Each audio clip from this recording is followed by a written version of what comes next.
He shook his head, a small tired gesture. I don't know. I am 65 years old.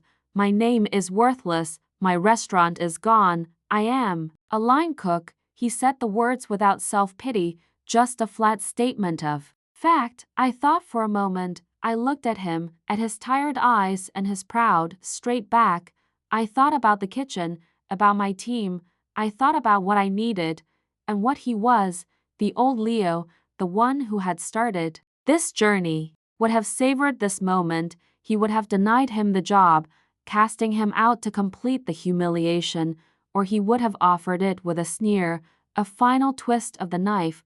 But I wasn't that Leo anymore. That Leo had gotten what he wanted, the apology, the validation, and he had discovered it was ashes in his mouth. The new Leo, the one who stood in this quiet kitchen, saw things differently. I have a job opening, I said, my voice even. For a line cook, the pay is fair, the hours are long. You'll answer to a sous chef half your age. You'll prep vegetables, you'll cook fish, you will do whatever is asked of you, without complaint. For the good of the kitchen, I laid the offer out, stark and unadorned. It was not an act of pity, it was a real offer, for a real, humble job. It was the ultimate test, not of his skill, but of his pride. Could he, Antoine Dubois, the legend, the tyrant, the owner of the 2-star Le Chisel, accept such a station? Could he truly, completely surrender? He looked at me, and his eyes searched my face. He was looking for the trap, for the hint of mockery or pity. He found neither. He was silent for a full minute. I could see the war waging within him, the lifetime of pride battling against the harsh reality of his situation. Finally, he gave a single, slow nod. Yes, chef, he said. The words were quiet, but they were clear. I accept. It was a surrender, but it was also a victory, not mine over him, but his over himself. Good, I said, my voice betraying none of the complex emotions roiling inside me. Be here Monday, 8 a.m. He turned and walked away, his footsteps echoing in the empty kitchen. I was alone. I looked at the half-eaten bowl of reimagined paella, my response, my declaration of independence. I picked up a clean fork, dipped it in, and tasted it. It was good. It was very good, but it was just food. The revenge I had craved for a decade was a phantom. The real victory wasn't in hiring my old mentor for a menial job. It wasn't even in hearing him say he was wrong. The real victory was in the building of this place, in the cooking of the food, in the slow, painful, joyful process of becoming myself. I didn't need his approval anymore. I had finally, after all this time, given it to myself. And that was the only validation that ever truly mattered. This wasn't about revenge anymore. It was about resolution. It was time to finish the conversation he had started a decade ago. It was time for the student to finally graduate. On Friday, after the last lunch service was over and the kitchen was quiet, I approached him. Dubois, I said, stay, I'm cooking something. He looked at me, his expression wary, but he nodded. The rest of the staff filtered out, leaving the two of us alone in the vast, silent kitchen. The afternoon sun streamed through the high windows, illuminating dust motes dancing in the air. It felt like the whole world was holding its breath. I didn't explain what I was doing. I just worked. I moved with a quiet, focused intensity. Every movement was deliberate. Every choice was intentional. This was not a performance of anger or pride. It was a meditation. I rendered the chorizo, slowly, letting the paprika-infused fat weep into the pan. I toasted the bomba rice, listening for the subtle crackle that told me it was ready. I made the saffron foam, my whisk a blur. Dubois stood to the side, watching. He was silent, motionless. I could feel his eyes on me, on my hands, on my knife. He was analyzing every step, every technique. He was judging. He was always judging, but this time, I didn't care. I was not cooking for his approval. I was cooking for my own. I thought about my journey, the years I had spent in kitchens that were not my own, learning, absorbing, practicing, the endless hours of repetition. The failures, the small victories, the slow, painful process of honing my craft, of earning the right to have a vision. I had learned his lesson. I had mastered the technique, but I had not, as he had, allowed it to become a cage. I had made it a tool, the grammar that allowed my poetry to sing. Finally, it was ready. I took a single, wide-brimmed bowl. I placed a perfect, canal-shaped mound of the saffron-scented rice in the center. Around it, I arranged the tender shrimp. I drizzled the smoky chorizo oil. I spooned the ethereal saffron foam on top. A single, vibrant green pea shoot was the final touch. It was the dish from my memory, but reborn. It was no longer a deconstructed mess. It was a reimagined classic. It was balanced. It was beautiful. It was me. I placed the bowl on the pass, the stainless steel counter that separated the kitchen from the world. I slid it towards him. He stepped forward. He looked down at the plate for a long time. He didn't say a word. He just looked. His face, as always, was a stony mask. 10 years ago, I said, my voice quiet but steady, breaking the silence. You told me I had no talent. You said I was a cook, not a chef. You said this dish was garbage. I gestured to the bowl. This is my response. The air was thick with unspoken history. The weight of a decade of resentment, ambition, and pain was concentrated in that single bowl. Taste it, I said. It was not a challenge. It was an invitation to finish what we had started. He picked up a fork. His hand was steady. He dipped the fork into the bowl, gathering a little of each component, the rice, a shrimp, a bit of the foam. He lifted it to his mouth. He closed his eyes. He chewed. The silence stretched for an eternity. The only sound was the low hum of the refrigerators. My heart was hammering against my ribs. I had told myself I didn't care what he thought. I had lied. He swallowed. He opened his eyes. He looked down at the plate again. And then, for the first time, he looked directly at me, and I saw something in his eyes I had never seen before. Not contempt, not judgment, not pity. It was recognition. The balance of the saffron is correct, he said, his voice a low rasp. The chorizo oil provides a necessary counterpoint of fat and smoke. The shrimp is not overcooked. He was analyzing it, deconstructing it with his words, just as he always did. But the tone was different. It was not the voice of a judge. It was the voice of a chef. He took another bite. You learn discipline, he said, more to himself than to me. I had a good teacher, I replied, the words tasting strange on my tongue. He taught me that technique is the foundation of everything. Technique is nothing without a soul, he said, his voice barely a whisper. The words hung in the air between us, a shocking, profound confession.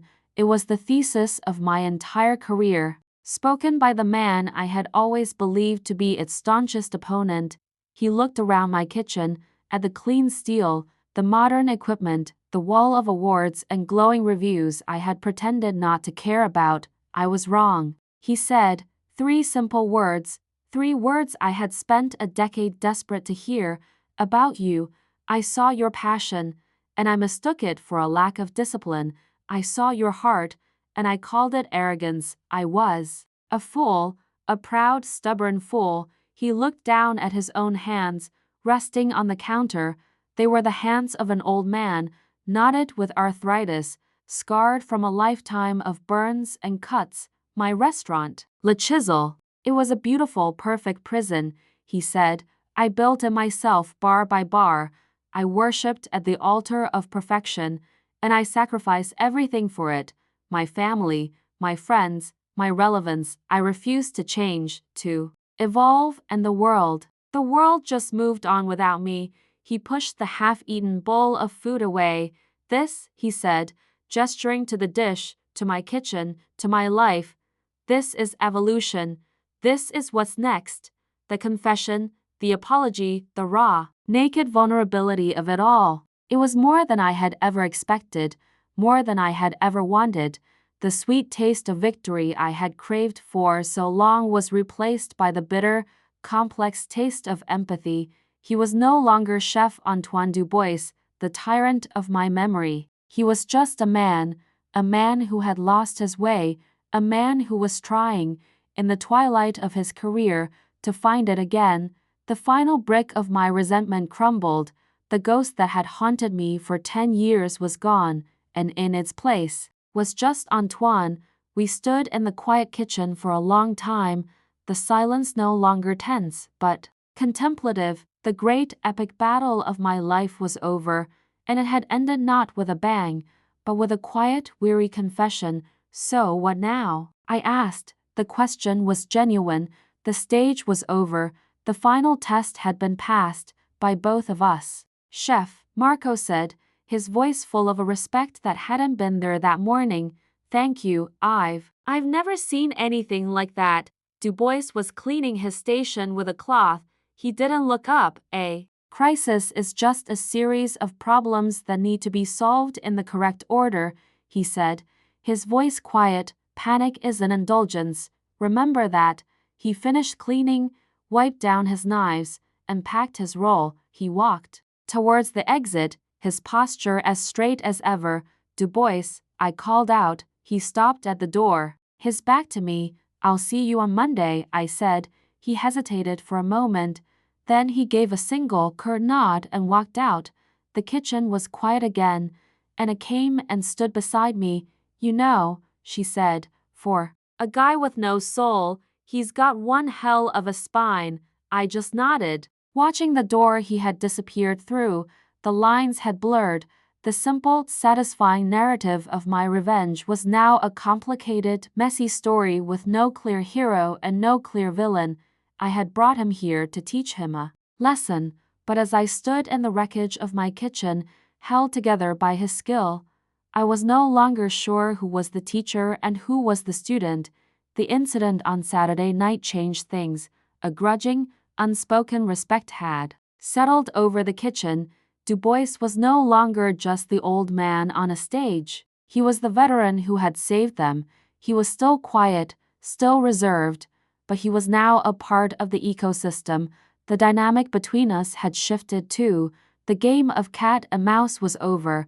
I stopped giving him menial tasks. He was a line cook, and I treated him as such. I gave him instructions, and he executed them perfectly. We were professionals. It was almost normal, but it wasn't. Beneath the surface of our professional courtesy, a deeper, more complicated current was flowing.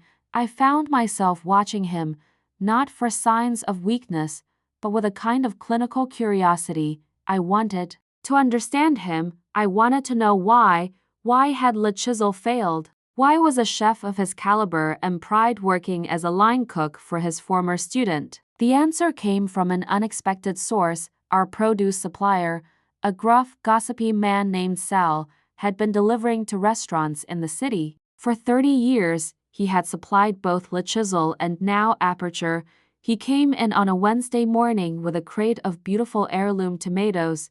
I was in the kitchen, tasting a new sauce. Dubois was at his station, breaking down chickens. Hey, Leo, Sal said, his voice a low conspiratorial rumble. Is that who I think it is over there? Antoine Dubois? Holy smokes, I heard he'd fallen on hard times, but wow, he's doing a stage, I said, noncommittally. Sal shook his head. Sad story. The man was a legend, a real artist, but stubborn. My God, was he stubborn? What do you mean? I asked, feigning casual interest. You know, towards the end of his run at Le Chisel, I tried to talk to him. I said, Chef, the game is changing. People want local, they want seasonal, they want to know the story behind the food. I was bringing him beautiful stuff from small farms just outside the city, stuff you're buying now. Sal gestured with his head towards Dubois. You know what he told me? He said, Sal, a perfect Dover sole comes from the English Channel, a perfect lamb comes from Colorado, a perfect tomato comes from Italy. It has nothing to do with stories. It has to do with perfection. He refused to buy From me, he kept flying everything in from Europe, from all over the world.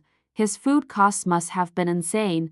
Sal lowered his voice further. His wife left him, took half of everything, then the restaurant went under. He lost it all, the house, everything, all because he wouldn't compromise. He wouldn't admit that the world had changed. He'd rather lose everything than admit his idea of perfection might be wrong. I looked over at Du Bois. He was methodically deboning a chicken, his movements as precise and certain as ever. He wasn't a failed chef. He was a fallen priest, a man who had clung so tightly to his faith that he had allowed it to destroy him. His rigidity wasn't just a personality quirk. It was a fatal flaw. It was the very thing he had accused me of lacking. Discipline. He had an excess of it. He had disciplined himself right into ruin. The anger I had held onto for so long began to curdle into something else, something I couldn't name. It felt uncomfortably close to pity, but it was more complex than that. It was understanding. I finally understood that my success wasn't an indictment of him, and his failure wasn't a validation of me. We were two sides of the same coin. He was a man with all technique and no heart. I had been a boy with all heart and no technique, and the world had rewarded me for learning his lesson, while punishing him for refusing to learn mine. The revelation from Sal gnawed at me. It recast the entire narrative. Du Bois wasn't just a villain from my past. He was a tragic figure, a man undone by his own principles. My desire for revenge, once so clear and righteous, now felt petty, childish. What was I even trying to prove anymore? That I was successful? The full reservation book and the glowing reviews proved that every night that I was a better chef? Maybe, but what did better even mean? I was a man chasing a ghost, and now that the ghost was real, I found he was just a sad, stubborn old man who had lost everything. There was no satisfaction in kicking a man who was already down. The tension in me, the thing that had been driving me for a decade, began to unwind, and in its place, there was a strange emptiness. If I wasn't fighting him, who was I? My ambition had been forged in the fire of his disapproval. Without that fire, I felt cold. I realized I had one last thing to do, one final test. But this test wasn't for him, it was for me. I had to cook for him, not as a challenge, not as a trap, but as a statement. I had to put my soul on a plate and see if I had the courage to let him judge it, not as the powerful owner of a successful restaurant, but as Leo Delgado, the student. I spent the next 2 days planning. I dug up my old notebooks from the academy, and I found it, the sketch of the dish that had sealed my fate, the deconstructed paella, the dish he had called a mess, an act of butchery. I looked at my old notes, my 20-year-old self's passionate, chaotic scribbles. The idea had been there, the heart, but he was right. The execution had been flawed. The technique was absent. It was a dish full of shouting. With no grammar, I would make it again, but I would make it now, with the skill, the discipline, the knowledge I had acquired over 10 years. I would honor the heart of the boy I had been, but I would execute it with the hand of the man I had become. The dish would be a conversation between my past and my present. It would be everything he said I wasn't. It would be balanced. It would be respectful of the ingredients, but it would also be bold. It would be creative. It would be mine. I gathered the ingredients, the finest Spanish chorizo, bomba rice, saffron threads that cost more than gold. I would make a saffron-infused foam, light as air, a chorizo oil, smoky and intense. The shrimp would be cooked sous vide to a perfect, tender translucency. It would be a dish that was both a memory and an invention. I picked up the knife and a new lime, a cousin to the yuzu, but softer, less aggressive. I sliced a paper-thin wedge. I tasted it. It was better, more balanced. A new resolve began to form in the pit of my stomach. This wasn't over. I had lost that battle, but the war for my own soul was still raging. I had to get him back in the kitchen, not for revenge, not anymore, but for me. I had to prove to myself that I could face him, not as a wounded student, but as a peer. I had to finish what I had started. I pulled out my phone and found the number from his application. My thumb hovered over the call button. This was a mistake. I knew it was a mistake, but it was a mistake I had to make. I pressed the button. It rang twice. Du Bois, he answered, his voice flat. It's Leo Delgado. I said, be here tomorrow for service, 8 a.m. You're not done yet. I hung up before he could reply. He was there, at 8 o'clock the next morning. He was standing at the kitchen entrance, his whites pressed, his knife roll in hand. His face was a stony, unreadable mask. I couldn't tell if he was surprised, defiant, or just resigned. I didn't acknowledge my outburst. From the day before, I treated it like it had never happened. To admit I had lost my temper would be to admit weakness, and I was done showing him weakness. Today, you're on the fish station, I said. My voice all business. You'll be working with Marco. The first seating is at 6. I expect you to be ready. Marco was my best line cook, a young, talented kid from Ecuador who could cook fish with an almost supernatural intuition. Placing Du Bois on his station was another calculated test. It was a technically demanding role, and it would force him to work under the direction of a cook 40 years his junior. The day passed in a blur of focused, pre-service tension. Du Bois was a ghost in the machine. He broke down the halibut and sea bass with a surgeon's precision. He prepped the sauces. He never spoke. He just worked. Marco, to his credit, treated him like any other cook, giving instructions clearly and respectfully, but with the unmistakable authority of the station chief. As the first tickets started to print at 6 o'clock, the familiar, adrenaline-fueled ballet of service began. The kitchen transformed from a place of preparation to a place of performance. Shouts of "Yes, chef," and "Heard" echoed off the stainless steel. The air grew thick with heat and the smell of searing fish and butter. I stood at the pass, the conductor of this chaotic orchestra, inspecting every plate before it went out to the dining room. I watched Du Bois out of the corner of my eye. He was in his element. The years of experience were evident in his calm, efficient movements. While younger cooks might panic under the pressure, he seemed to settle into it, his focus narrowing to the pan in front of him. The first few hours were smooth. The kitchen was humming. The food was beautiful. I was beginning to think I had made a mistake bringing him back. He wasn't cracking. He was thriving. And then, at the height of the 8 o'clock rush, disaster struck. There was a sudden, loud pop from the oven station, followed by the smell of electrical smoke. The main convection oven, the workhorse of the entire kitchen, had died. Simultaneously, a new cook, rushing to avoid the commotion, slipped on a patch of spilled oil, his arm crashing down against a prep table with a sickening crack. Chaos erupted. The oven station was down, which meant half of our entrees were dead in the water. The new cook was on the floor, cradling his arm, his face pale with shock and pain. Tickets were piling up on the printer. The symphony had devolved into a cacophony. My mind was racing, trying to triage the disaster. I started shouting orders, trying to reroute dishes, trying to calm the rising panic. And then, through the noise and the smoke, I heard a voice, a low, calm, authoritative voice. Everyone, stop. It was Du Bois. He had stepped away from the fish station. He looked around the chaotic kitchen, his eyes taking in every detail. There was no panic on his face. There was only a cold, hard assessment. Anna, he commanded. Call a paramedic. Get him out of here. He pointed to the injured cook. Marco, kill the heat on the fish. We hold for 5 minutes. Everyone else, clean your stations, now. His voice cut through the panic like a knife.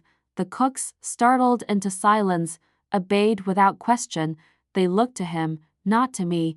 He had instinctively, effortlessly, taken command. He walked over to the dead oven, glanced at the backed-up tickets, and then looked at me. For the first time, he looked at me not as a subordinate, but as an equal. We can reroute the chicken through the broiler, he said, his voice low and fast.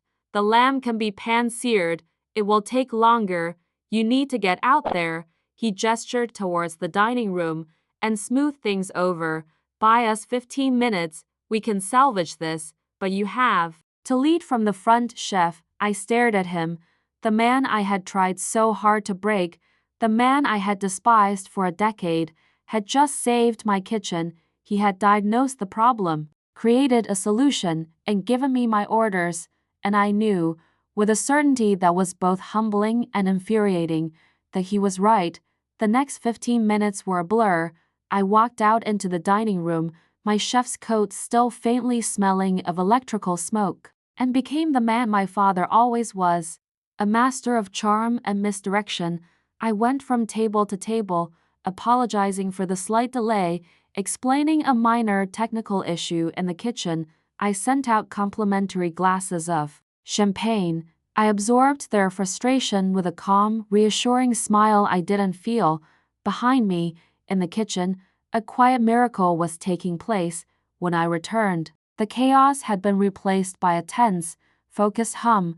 The injured cook was gone, on his way to the hospital, and Du Bois, standing shoulder to shoulder with Anna, was directing the flow of the Ray-rooted orders. He wasn't shouting. He wasn't a tyrant. He was a general, calmly deploying his troops. He saw the bottlenecks before they happened. He anticipated the needs of each station. He moved with a grace and certainty that I, for all my success, had never truly possessed in a moment of crisis. I was a visionary, a creator. He was a mechanic, a field surgeon. He knew how to keep the machine running, even with half its parts broken. I stepped back up to the pass. Quietly resuming my post, he ceded command back to me with a simple nod. We didn't speak. We didn't need to. A new, unspoken understanding existed between us. We finished the service. It was not our most graceful performance, but we finished it. Every table got their food. No one stormed out. By the time the last dessert plate was cleared, the entire kitchen staff was bone-tired but buzzing with a kind of post-battle euphoria. They knew they had stared into the abyss and survived. As the team began to break down their stations, I saw Marco, the young fish cook, approach Du Bois. Anna, my sous chef, was less impressed. He's a robot, she said to me one afternoon, as we watched him meticulously supreme a case of grapefruit, each segment perfect and whole. He has zero feel, zero soul. I asked him what he thought of the new scallop dish we're workshopping. He just said, "The sear is technically correct." He didn't taste it. He just looked at it. Who does that? He does, I said. That's all he cares about. The technique, a memory surfaced unbidden. My final project at the academy, we had to create a 3-course menu that represented our personal culinary vision. I had made a deconstructed paella, a bold, ambitious dish full of saffron and chorizo and smoky paprika. I had been so proud of it. Du Bois had tasted it, his face a mask of contempt. "What is this?" he had asked. "This is a mess. The flavors are at war. It tastes of arrogance, Mr. Delgado. You have taken a classic, beautiful dish and you have butchered it to satisfy your own ego. It shows a profound lack of respect for the ingredients, for the tradition, for me." He had given me a C-. It had torpedoed my grade point average and nearly cost me my diploma. I looked over at him now, an old man peeling grapefruit in the corner of my kitchen. Had he really changed? Or was he just biding his time, waiting for a moment to show me that he was still the master, and I was still the student? I decided it was time to find out. The time for peeling and dicking was over. It was time to see if the old dog could learn a new trick. It was time to see what he would do when faced with a plate that required not just technique, but heart. On Friday, I changed tactics. Du Bois, I called out during the pre-service meeting, "You're off prep today. You're on the larder station with me. We're working on a new dish." A flicker of something surprise? Suspicion? Crossed his face, but he just nodded. "Yes, chef. The larder station was where we developed new recipes. It was the creative heart of the kitchen. It was my personal domain. Forcing him to work there with me was a deliberate move. We were no longer master and subordinate in a traditional sense. We were two chefs at a workstation. It was a more intimate, more confrontational setting. I have an idea for a new crudo, I said, laying out the ingredients on the stainless steel counter. Hamachi, I want to pair it with something acidic, something spicy, and something herbaceous, but it needs to be balanced. It needs to tell a story. I was using his own language against him, the language of culinary philosophy that he had always accused me of not understanding. I sliced a piece of the buttery, pinkish white hamachi and tasted it. The fish is the star, I said, more to myself than to him. Everything else has to support it, not overwhelm it. I started to build the dish, a few drops of yuzu juice for a bright, floral acidity, a whisper-thin slice of serrano chili for a clean, sharp heat, a micro cilantro leaf for a fresh herbal note. I arranged it all on a chilled plate, a small, edible work of art. I slid the plate over to him. Taste it, I said. He picked up a fork, hesitated for a fraction of a second, and then took a small bite. He chewed slowly, thoughtfully, his eyes closed. His face was unreadable. Well? I pressed. What do you think? He opened his eyes. He looked not at me, but at the plate. The knife work on the chili is inconsistent, he said, his voice flat. The yuzu is slightly overpowering the delicate flavor of the fish. It is unbalanced. I stared at him. I had expected him to be dismissive. I had expected him to criticize the concept, the heart of the dish, but instead, he had gone straight for the technique. He had critiqued my dish with the same cold, dispassionate precision he applied to everything, and the worst part of it was, he was right. The yuzu was a little too strong, my knife work was a little rushed. He had turned the tables on me. I had brought him into my creative space to prove a point, and he had effortlessly, maddeningly proven his. Do it again, he said, his voice quiet. It was not a command, it was a simple statement of fact. The echo of his words in the classroom a decade ago was deafening. Do it again. A wave of pure, unadulterated fury washed over me. The carefully constructed calm I had maintained for a week shattered. Get out, I said, my voice low and shaking. He looked up, confused. Chef? Get out of my kitchen, I repeated, my voice rising. Your stage is over. Go. I didn't wait for his response. I turned my back on him, my heart hammering against my ribs. I had lost control. He had gotten under my skin, and he had won. I had set a trap for him, and I had been the one to walk right into it. The silence in the kitchen after he left was heavy and suffocating.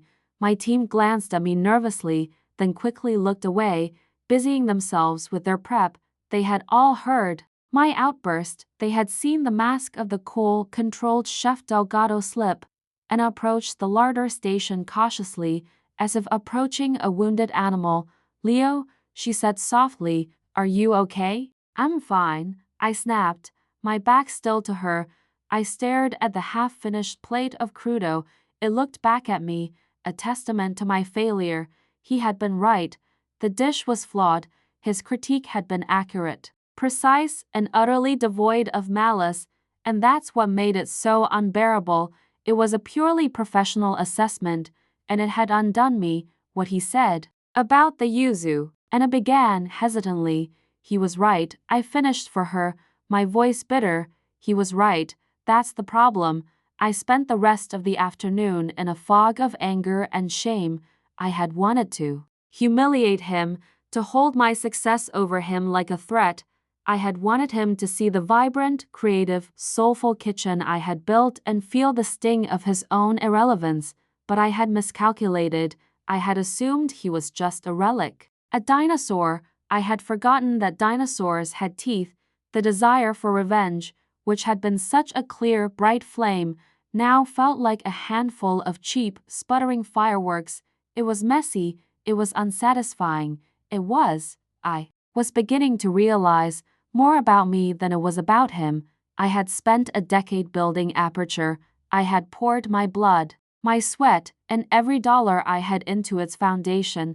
I had told myself I was doing it for me, for my love of food, for my vision, but if I was honest with myself, truly honest, I had built it for him. Every positive review, every award, every sold-out service was a silent, imaginary argument I was having with a ghost. And now the ghost was real, and he wasn't impressed. The thought was paralyzing. If my success wasn't enough to diminish him, then what was the point of it all? I knew I should let it go. I had thrown him out. He was gone. I should be relieved, but I wasn't. I felt unfinished. I had proven that I could be a hot-headed, insecure tyrant, just like him. I hadn't proven that I was a better chef. Now, here he was, in my kitchen, performing that same simple cut with a perfection I could still only dream of. He was proving his point, even in his disgrace.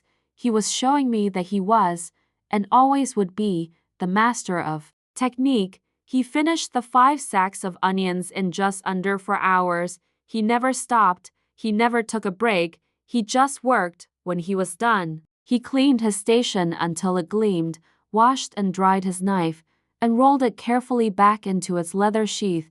He walked up to the pass where I was standing.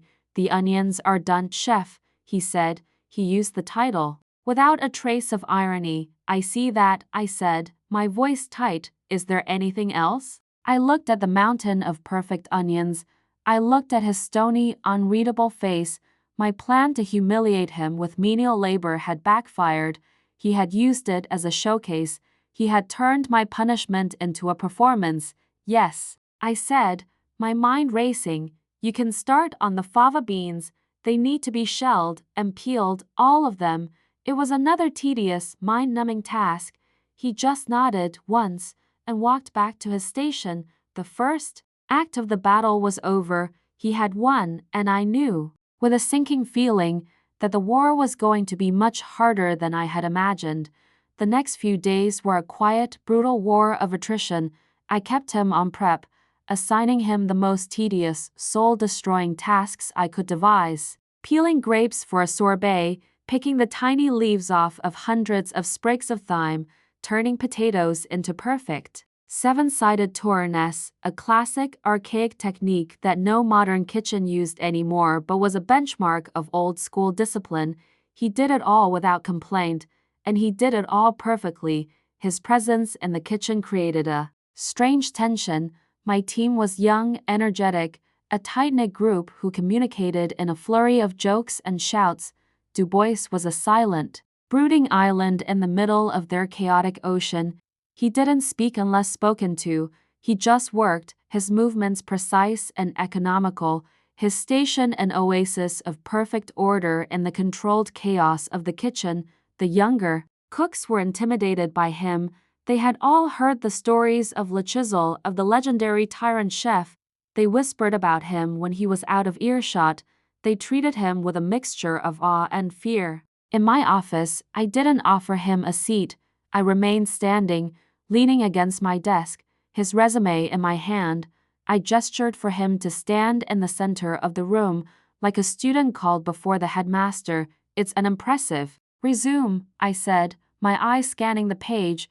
Le Chisel was a landmark, 2 stars from the Chronicle for almost a decade. What happened? The question was a deliberate cruelty. I knew what had happened.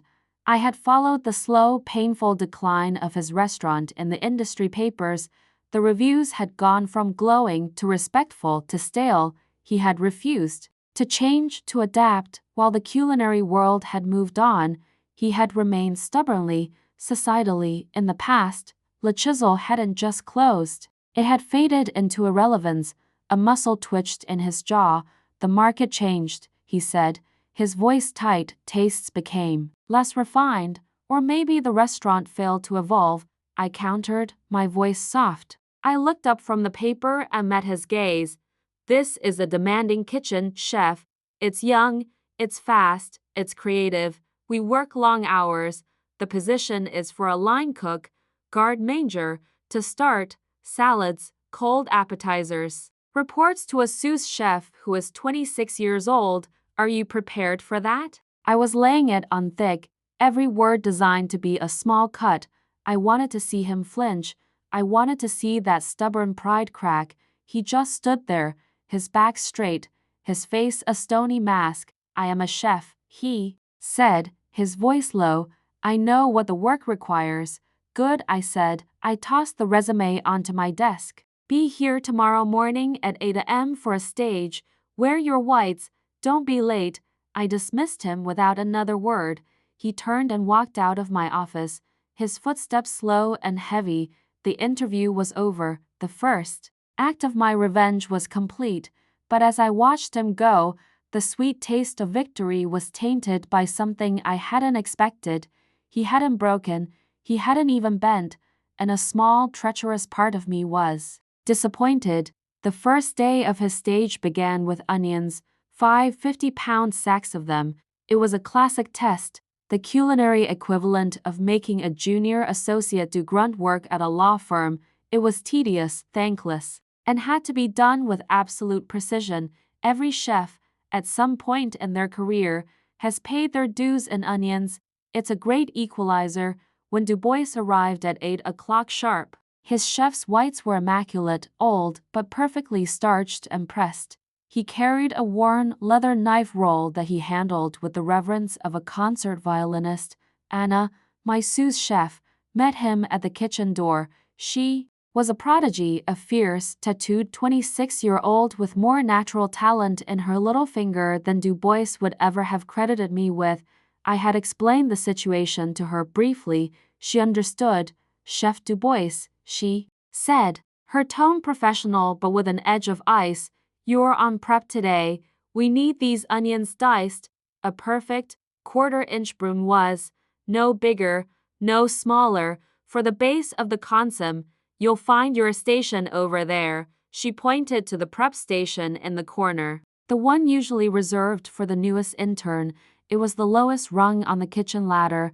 I watched from the pass, pretending to go over the night's service plan. Du Bois didn't say a word. He walked to his station, laid out a damp towel, placed his cutting board on top. He unrolled his knives. They were beautiful, old-school carbon steel blades, worn down from years of sharpening. He selected a classic French chef's knife, tested its edge with his thumb, and turned to the first sack of onions. And then he began to work. His movements were a study in economy and precision. There was no wasted energy, no flair, just a rhythmic, hypnotic repetition of skill honed over decades. Tap, tap, tap, slice. Tap, tap, tap, slice. His knife was an extension of his hand. The pile of perfectly uniform, translucent cubes of onion grew steadily. Each one was a tiny, flawless jewel. It was the most beautiful knife work I had ever seen. It was infuriating. I had wanted him to complain, to balk at the menial task, to show some sign that this was beneath him, but he didn't. He just worked. His face was a mask of concentration, his posture unwavering. He was a machine, a perfect onion-dicking machine. The memory hit me with the force of a physical blow. I was 20 years old, standing at a similar station in his classroom.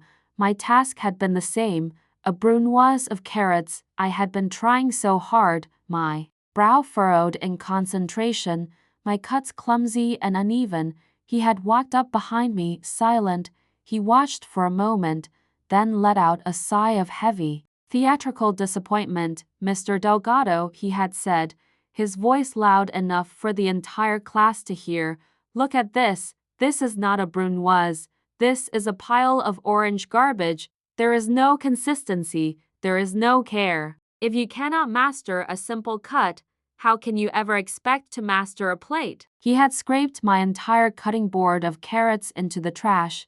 Do it again, he had commanded, and this time, try to pretend you care about the food. I had wanted to sink through the floor. Leo Delgado is the celebrated chef-owner of Aperture, one of the city's most acclaimed and difficult-to-book restaurants. His life is a carefully constructed monument to the success he was told he could never achieve. One evening, while reviewing applications for a line cook position, he finds a name that stops his heart.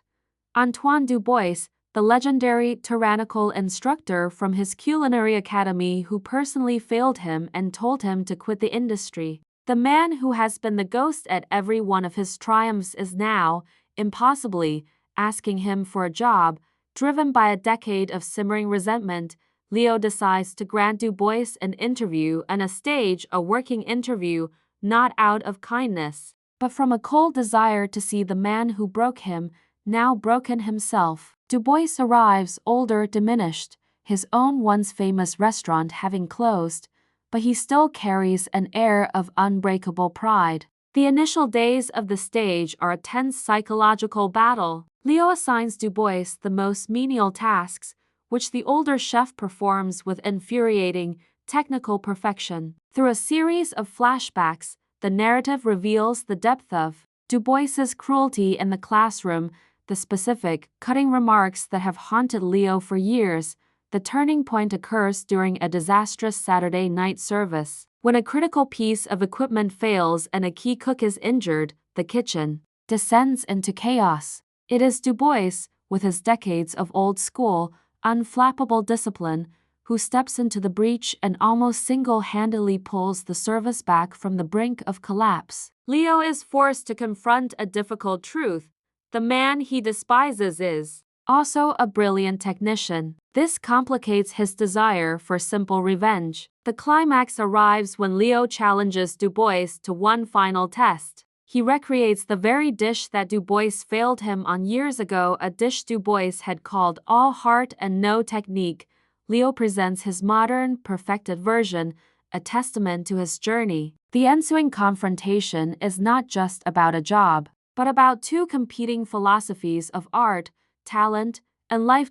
In the resolution, the power dynamic has been completely inverted. Leo, realizing that his need for Du Bois's approval has vanished in the face of his own success, makes a decision. He offers Du Bois the line cook job, a humble position, but a genuine one. It is the ultimate test of Du Bois's pride. After a moment of intense struggle, Du Bois accepts. The act is a quiet surrender, an acknowledgement of Leo's mastery. For Leo, the victory is not in the revenge, but in the realization that he no longer needs it. He has finally stepped out of his instructor's shadow, not by crushing him, but by finding it within himself to be the bigger man, the true master of his own kitchen.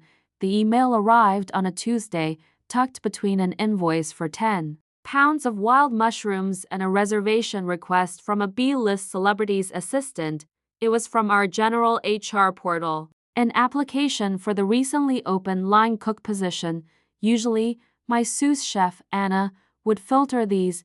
She had a keen eye for talent and an even keener one for bullshit, but I was working late, chasing a phantom imbalance in the monthly budget, and I opened it out of a mix of procrastination and habit. The applicant's name was Antoine Du Bois. The world tilted slightly on its axis. The low hum of the restaurant's refrigerators seemed to grow louder, filling the sudden, roaring silence in my head. It couldn't be. It was a common enough name in our industry, a world full of French ghosts and aspirations. It had to be a different Antoine Du Bois, a younger one, a less significant one, but the attached resume was undeniable. Head chef and owner, Le Chisel, 2005-2003, Instructor, North American Culinary Academy, 2000-2005. There it was, the academy, the 5 years that coincided perfectly with my own miserable, formative time there. Chef Antoine Du Bois, the man who had single-handedly almost convinced me to trade my chef's whites for a business degree, the man whose voice, a low, cutting baritone, had been the unwelcome narrator in my head for the past decade. You have passion, Mr. Delgado, he had once said, standing over a plate of risotto I had poured my entire soul into. But passion without technique is just a tantrum on a plate. You have no discipline, you have no talent, you are a cook, not a chef. There is a difference. I suggest you learn it, preferably in another profession. He had failed me on that risotto. He had failed me on my final exam. He had failed me as a human being. And now, After all these years, after I had clawed my way up, built my own restaurant, earned my own stars, my own reputation. He was applying for a job to be a line cook in my kitchen. A cold, exhilarating feeling washed over me. It was a feeling so pure and potent it almost tasted sweet. It was the feeling of a prayer you never dared to speak aloud being answered for 10 years. I had fantasized about this moment in 1,000 different ways. In my dreams, I was the one dining at his restaurant, sending a dish back to the kitchen. I was the one writing a scathing review. I was the one accepting an award on a stage while he watched from the cheap seats. But this was better. This was so much better. This wasn't a fantasy. This was a résumé. This was a formal request for an interview. I leaned back in my chair, a slow smile spreading across my face, and I could vet the other candidates. This one was mine. I picked up my phone. I would grant him an interview. I would grant him a stage. I would bring him into my world. The world he said I had no right to occupy, and I would show him, with excruciating, meticulous precision, exactly what a cook without talent was capable of. He arrived at 4 o'clock on Thursday, exactly on time, of course. Punctuality was a component of discipline. I watched him from the small, one-way glass window of my office that overlooked the main dining room. My restaurant, Aperture, was my sanctuary and my fortress. The design was minimalist, clean lines of steel and dark wood, with a single, massive window that looked out over the city. Every detail was curated, every element was controlled. It was the antithesis of the chaotic, passionate messes I used to create in his classroom. He stood at the host stand, looking smaller than I remembered. The years had not been kind. His once proud chef's belly had softened into a paunch. His hair, which had been a distinguished salt and pepper, was now almost entirely white, but the posture was the same, ramrod straight. The pride was still there, a stubborn ghost in the architecture of his bones. He was wearing a suit that was at least a decade old, clean and pressed, but undeniably tired. It was the suit of a man who was trying to project a success that was long gone. I let him wait. For a full 5 minutes, I just watched him, letting the silence of the empty dining room press in on him. I wanted him to feel it, the shift in the universe. He was no longer the master of the domain. He was a supplicant. Finally, I emerged from my office. I walked towards him slowly, my footsteps echoing on the polished concrete floor. I didn't smile. I kept my expression neutral, professional, the expression of a man who was about to interview just another candidate. Chef Du Bois, I said. My voice was calm, even. Thank you for coming in. I'm Leo Delgado. He turned. His eyes, a pale, washed-out blue, widened almost imperceptibly as they landed on me. There it was, a flicker of recognition, of shock. He was good. He recovered quickly, but I saw it. He remembered me, Mr. Delgado, he said, his voice a dry rasp, lower than I remembered. He extended a hand. His grip was firm, but cold. Thank you for the opportunity. Opportunity. The word was a perfect, tiny little jewel of irony. Let's go to my office, I said, turning my back on him and walking away, expecting him to follow. He did.